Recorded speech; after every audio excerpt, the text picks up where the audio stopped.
Então, se eu lhe digo, quero abençoar você, significa que desejo, de alguma forma, ajudá-lo a satisfazer alguma necessidade que veja em sua vida. Seja algo de ordem material, emocional, espiritual, quero que Deus faça algo em sua vida para o seu bem, por meu intermédio.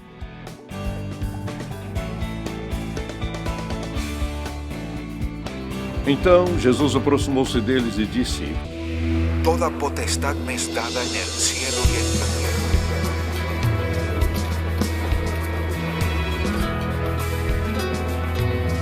所以你们要去，使万民作我的门徒。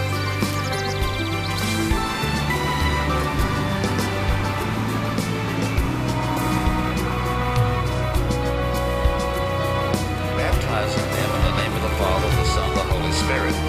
Teaching them to observe all that I've commanded you, and I am with you always, even to the end of the age.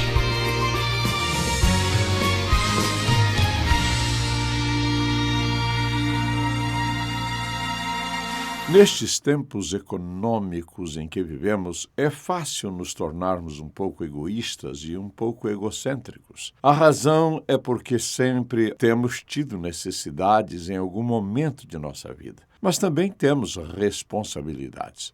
Assim, a questão é, como devemos, como discípulos de Jesus, responder a essas questões nestes tempos? Que tal nos dias de Jesus? O que ele disse?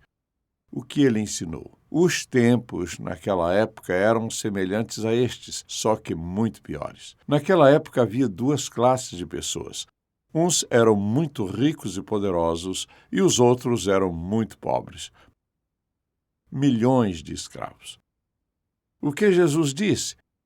Como ele disse que devemos fazer? Assim, quando a gente pensa no que ele lhes ensinou, certamente ele não ensinou uma coisa para eles e outra para nós. Toda a verdade é a verdade. E, independentemente dos tempos, das situações e circunstâncias, os princípios são os mesmos. Então, eis aqui o que temos a fazer. O que ele disse? O que ele fez? Como ele agiu? Como ele os admoestou? Como ele disse que deveriam relacionar-se uns com os outros? Está tudo na palavra de Deus. Quando você a lê, começa a entender o que Jesus estava dizendo e o que o apóstolo Paulo e os outros escritores estavam dizendo. Então você começa a entender o que ele ensinou não só funcionou para aquele tempo, funciona também para o nosso tempo. Quando você lê a Escritura e começa a entender exatamente o que ela está dizendo, a verdade é que devemos viver a vida cristã hoje como os discípulos deveriam vivê-la naqueles dias. O que quer que a gente fale, meu desejo é salientar um dos princípios de vida, que é: Deus nos abençoa a fim de que sejamos uma bênção para outras pessoas. Esta é a razão. Ele nos abençoa a fim de sermos uma bênção para alguém. Quero que você procure 2 pequenos versículos das Escrituras. Um deles está em Efésios, capítulo 4, que Paulo está falando da vida cristã e como devemos vivê-la, mostrando especialmente as coisas que devemos evitar. O apóstolo resume tudo no 25º versículo, que diz: Portanto, cada um de vocês deve abandonar a mentira e falar a verdade ao seu próximo, pois todos somos membros de um mesmo corpo. Falando da igreja. Quando vocês ficarem irados, não pequem. Apaziguem a sua ira antes que o sol se ponha. E então, escute isso, ele diz: e não deem lugar ao diabo. O que furtava, não furte mais, antes trabalhe. Ele tem que trabalhar, fazendo algo de útil com as mãos, para que tenha o que repartir com quem estiver em necessidade. Paulo está dizendo que cada pessoa deve trabalhar. E uma das razões por que deve trabalhar com fidelidade e diligência é para ter algo com que ajudar os outros. Agora, se puder, abra sua Bíblia no 6º capítulo de 1 Timóteo. Aqui, Paulo, mais uma vez, se refere a esse mesmo problema. Observe o que ele diz no 6º capítulo, versículo 17. Ele diz: Ordene aos que são ricos no presente mundo que não sejam arrogantes, nem ponham a sua esperança na incerteza da riqueza, mas em Deus, que de tudo nos provê ricamente para a nossa satisfação. Ordene-lhes que pratiquem o bem, sejam ricos em boas obras, generosos e prontos a repartir. Ele diz para você não roubar, mas trabalhar a fim de compartilhar. Se você é rico, não desfrute a riqueza sozinho, mas é a vontade de Deus que os seus bens sejam compartilhados. Então, quando penso nisso, penso como Deus tem abençoado cada um de nós.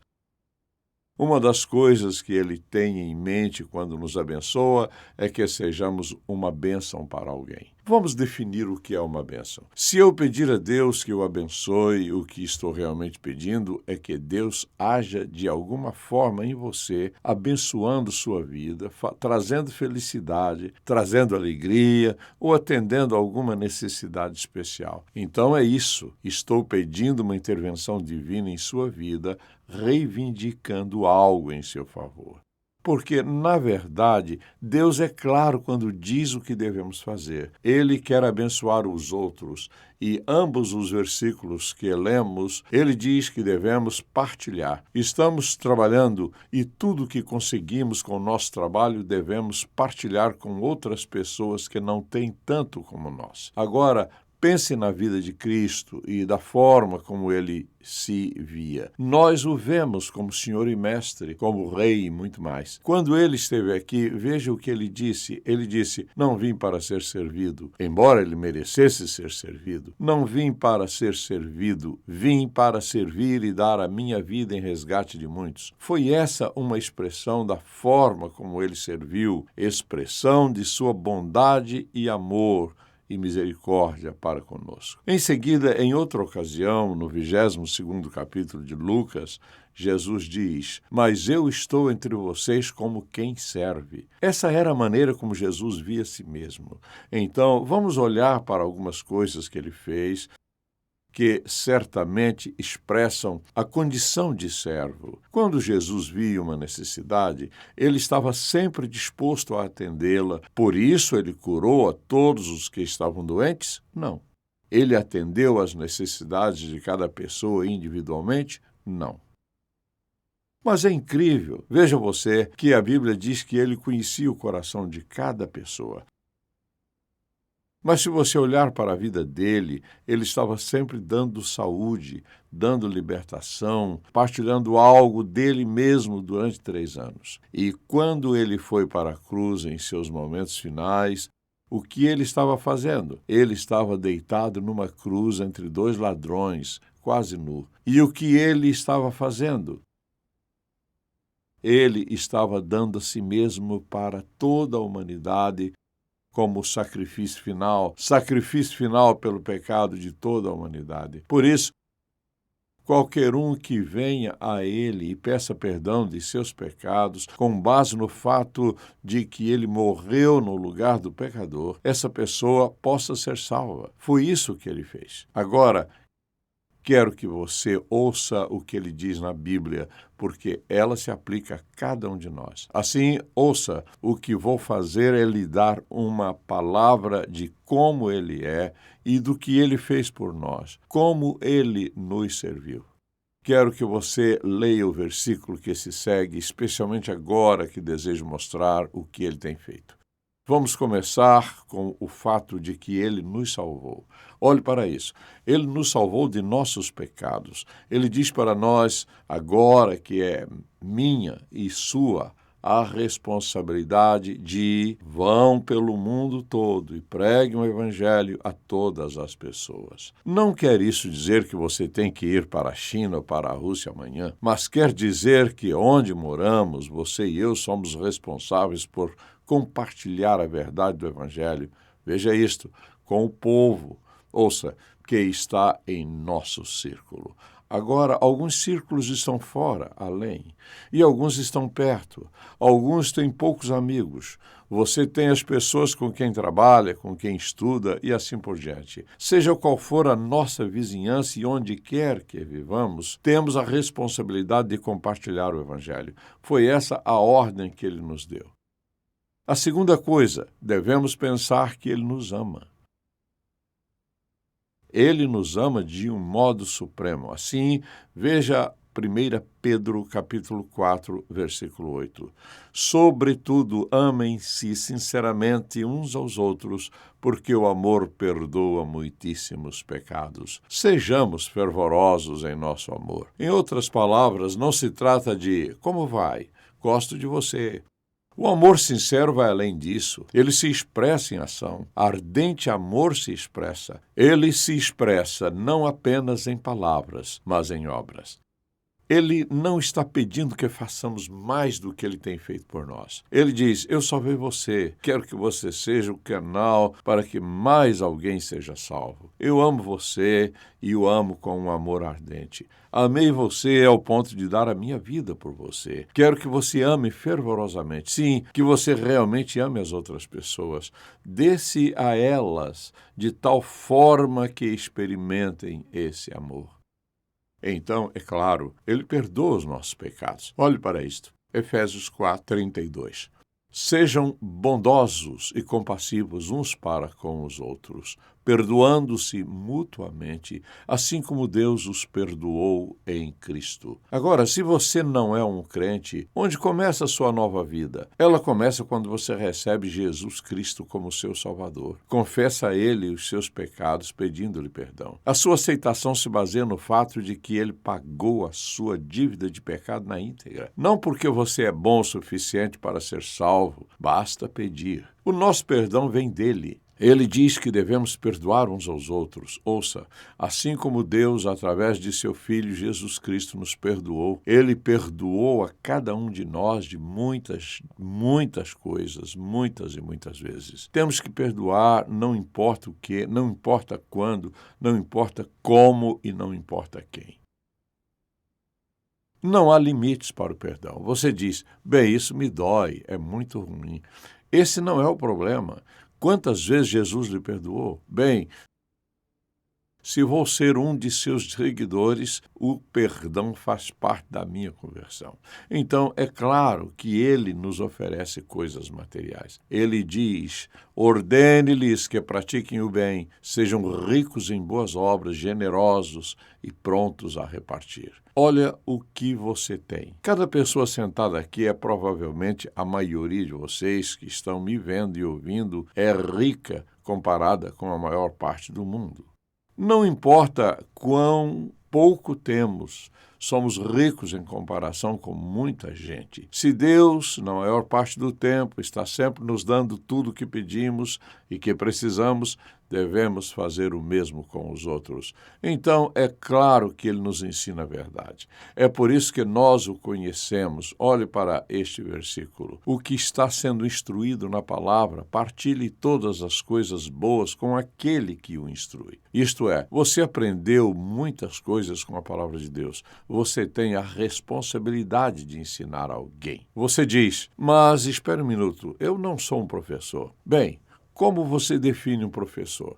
Alguém que tem uma educação universitária e uma licenciatura em ensino? Não.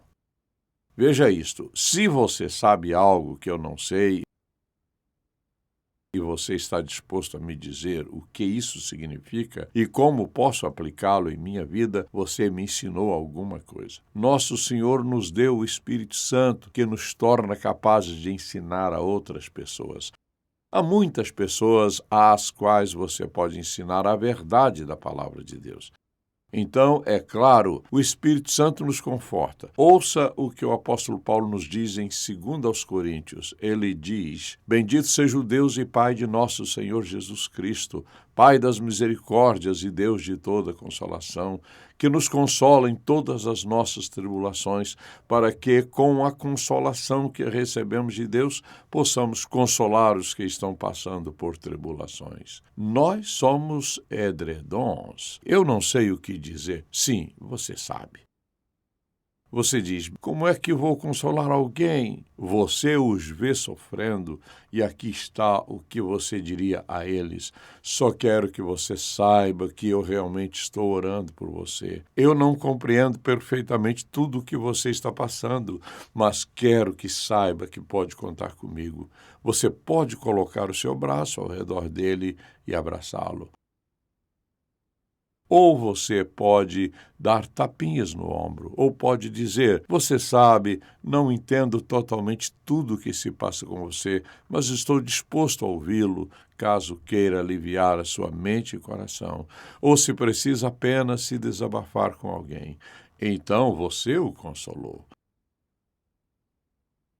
Como você percebe, a verdade é que todos nós podemos fazer exatamente o que Jesus está fazendo por nós. E aqui está o comando. A verdade é que não tenho escolha. Se sou um seguidor de Jesus, e ele confortou outros, ele diz que eu posso consolar outros. Deus é um incentivador.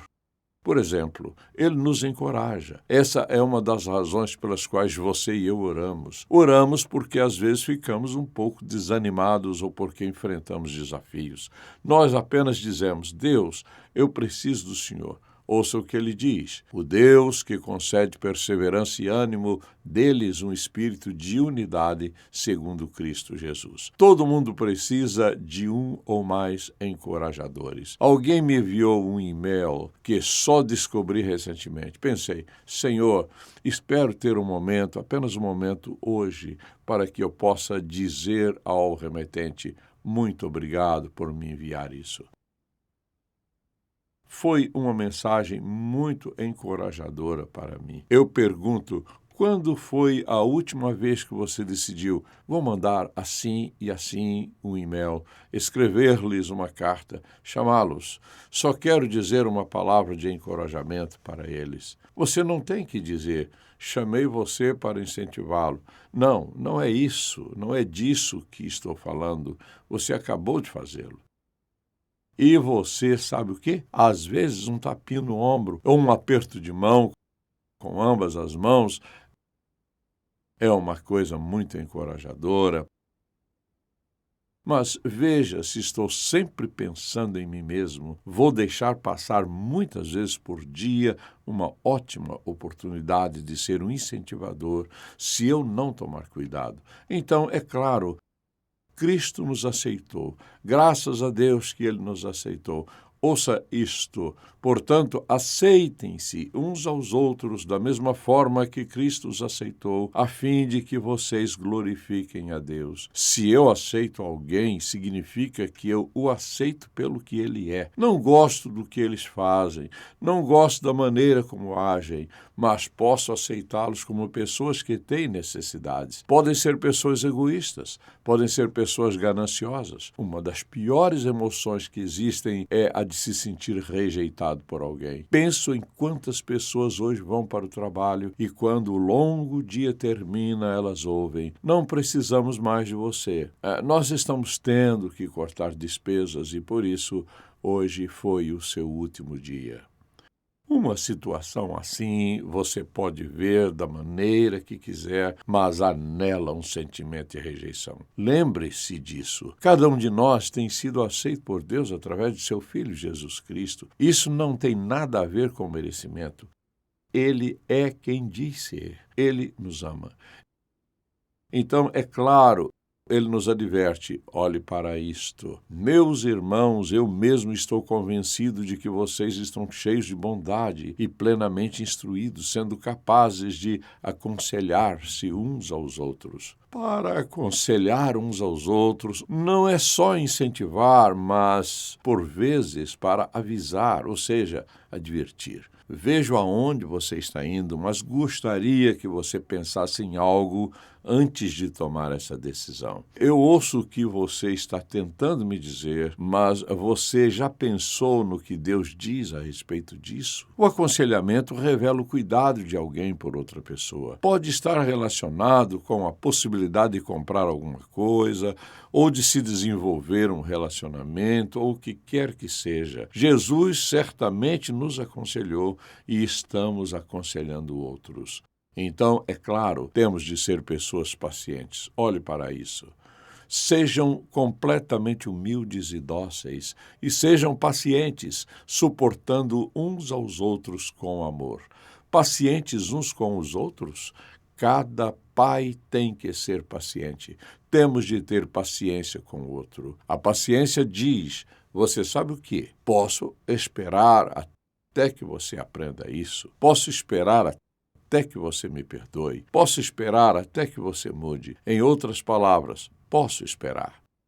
Deus tem sido paciente com cada um de nós. Devemos ser pacientes com os outros. E depois, claro, a bondade. O mesmo versículo que lemos minutos atrás. Sejam bondosos e compassivos uns para com os outros, perdoando-se mutuamente, assim como Deus os perdoou em Cristo. A bondade significa que estou pensando em você. É surpreendente como você pode expressar bondade para com as pessoas que não esperam bondade alguma, mas podem precisar dela, ou dar-lhes alegria, ou fazê-las felizes, ou o que quer que seja. Pense, quando foi a última vez que você decidiu propositadamente, agora vou fazer algo realmente bom para ele ou ela? Vou mostrar-lhe que realmente me importo com ela.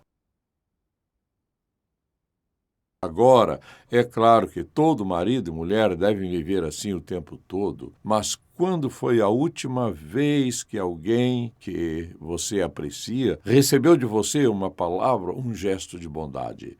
Agora você não conta nada a eles. Sei que você não faz isso. Em outras palavras, esta semana tive o privilégio maravilhoso de ser gentil com algumas pessoas. E, foi um momento muito precioso, tanto para mim como para eles. Mas eu só queria que eles soubessem que eu os aprecio e que sou muito grato por eles. Não é ser gentil para obter vantagem. Lembre-se do que dissemos. Não estamos falando sobre receber, mas estamos falando sobre dar. E depois, claro, toda essa ideia de estimular um ao outro. Olhe para este versículo, Hebreus 10, 24. E consideremos uns aos outros para nos incentivarmos ao amor e às boas obras. Devemos buscar meios de incentivá-los e motivá-los. Em outras palavras, como vamos motivar outras pessoas? Você quer motivar seus filhos a serem obedientes? Você quer motivá-los a expressarem o amor? Você quer motivá-los a que sejam gentis? Que dizer de nós mesmos? O que dizer de estimular um ao outro? Você vê, as pessoas estão como que perdidas, falando negativamente deles próprios e sempre criticando. Algumas pessoas já nascem numa situação negativa. Parece que não sabem dizer nada de positivo. Mas ouça o que motiva você, o que anima você. Não por críticas. O que nos motiva? Somos motivados por gentilezas, por palavras de aceitação, por elogios. São coisas muito significativas. E quando vemos boas qualidades nas pessoas e dizemos isso a elas, elas são motivadas a melhorarem. É por isso que, de vez em quando, digo à nossa equipe, vocês estão fazendo o seu melhor, continuem a ser o melhor. Quero estimulá-los a subirem acima da média. Faça o seu melhor, olhe o seu melhor, seja o melhor, porque você é representante de Jesus Cristo. Estimule outros, isso é, elogie o trabalho deles, fale ao coração deles, a fim de que algo dentro deles se levante para fazerem o melhor deles, quem quer que sejam.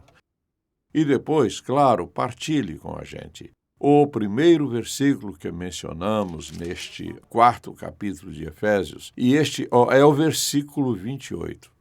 Quando Paulo diz, o que furtava, não furte mais. Porque muitos escravos naqueles dias faziam isto. Antes trabalhe, fazendo algo de útil com as mãos, para que tenha o que repartir com quem estiver em necessidade. Agora, deixe-me fazer uma pergunta.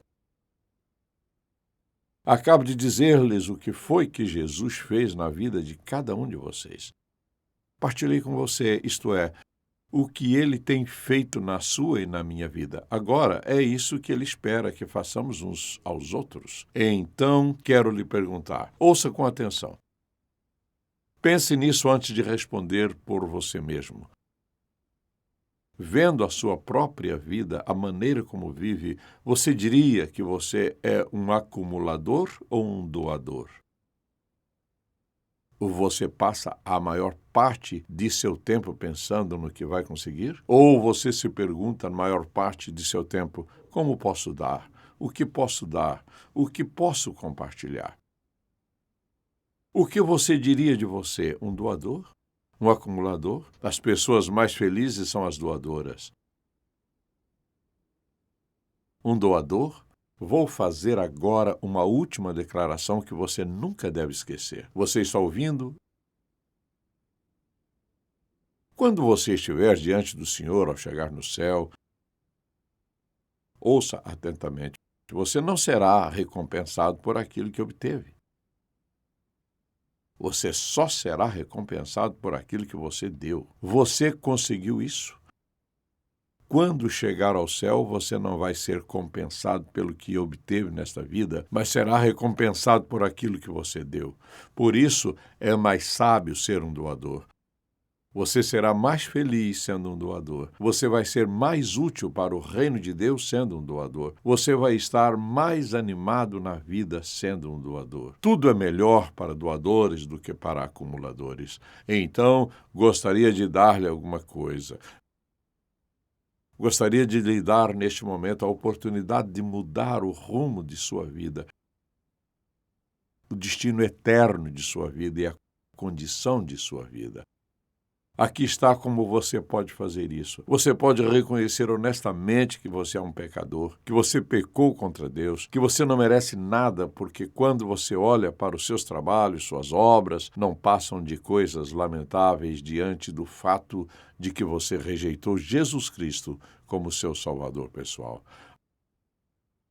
Assim, o convite é este: peça ao Senhor Jesus Cristo que lhe perdoe os pecados e reconheça que nunca confiou nele como seu Salvador.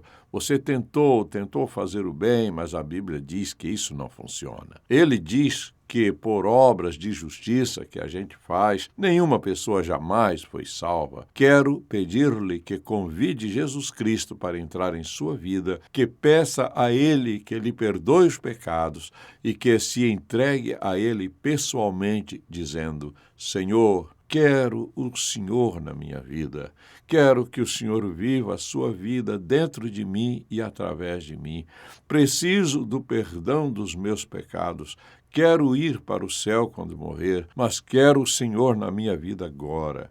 E, acima de tudo, quero que Jesus Cristo seja o meu Senhor e o meu Salvador.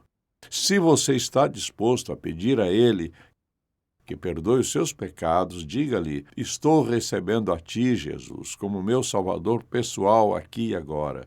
No momento em que você tomar essa decisão, os seus pecados serão perdoados e você se tornará um filho de Deus. O Espírito Santo virá a você, selando-o como um de seus filhos para sempre, e sua vida nunca mais será a mesma. E, além disso, você terá o dom da vida eterna. Pai, como somos gratos por Teu amor por nós, expresso de tantas maneiras maravilhosas. Oro para que cada pessoa que ouve esta mensagem perceba o quanto está endividado diante de Ti. A Ti devemos não apenas algumas coisas, mas tudo, a própria vida, a própria respiração e tudo mais. Oro para que cada pessoa que me ouve seja sábio o suficiente para entregar a vida a Ti, ó Pai, por Jesus Cristo, Teu Filho. E oro em Seu nome maravilhoso. Amém.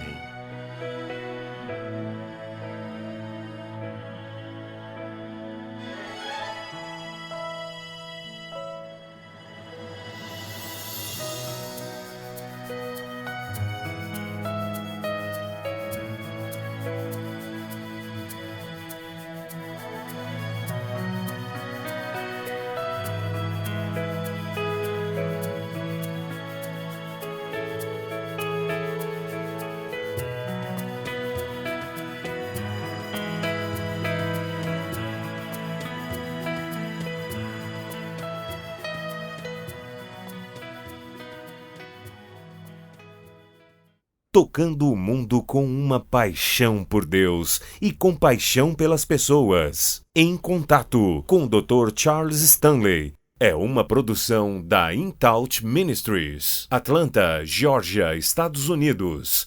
Este programa só é possível pela graça de Deus e a fidelidade de nossos parceiros de ministério ao redor do mundo.